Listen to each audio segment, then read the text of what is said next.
Hello बच्चों, so the question here is if two bodies of mass 2m and m have their kinetic energies in ratio 2:1 then find the ratio of their momenta। ठीक है, उनके momentum का ratio find करना है। So concept यहाँ पे use करेंगे momentum and kinetic energy का। ठीक है, काइनेटिक एनर्जी एंड मोमेंटम। ठीक है, अब देखो काइनेटिक एनर्जी को मैथमेटिकली हम लिखते हैं हाफ एम वी स्क्वायर से और मोमेंटम को हम लिखते हैं m डॉट वी से। ओके, ये चीज क्लियर है।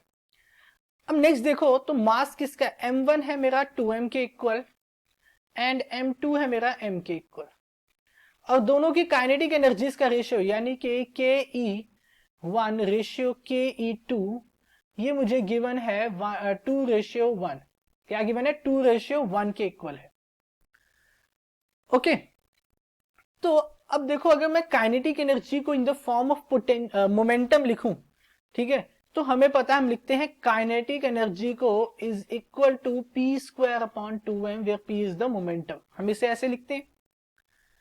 ओके, तो यहां से मैं लिख सकता हूं कि मोमेंटम का square will be equal to kinetic energy multiplied by twice of mass. So I can write momentum of 1 यानी p1 square upon p2 square will be equal to kinetic energy of 1 divided by kinetic energy of 2 multiplied by, देखो 2 तो 2 cancel हो जाएगा, ratio में दोनों तरफ 2 है तो 2 कैंसिल हो जाएगा। ठीक है, m1 बाय m2।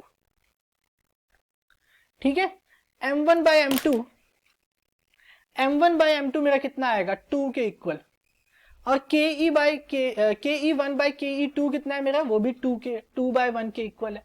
यानी ये मेरा आ जाएगा 2/1 इंटू 2/1 दैट विल बी 4। तो अगर अंडररूट कर दूं यहाँ पे देखो p1 बाय p2 का होल स्क्वायर हो जाएगा ना, ये तो अंडररूट कर दूंगा इसे तो p1 by p2 will be equal to square root of 4 यानी कि 2। तो रेशियो कितना आ जाएगा 2:1 आ जाएगा। ओके, सो ये हमारा आंसर होगा। I hope you understand it well. Thank you.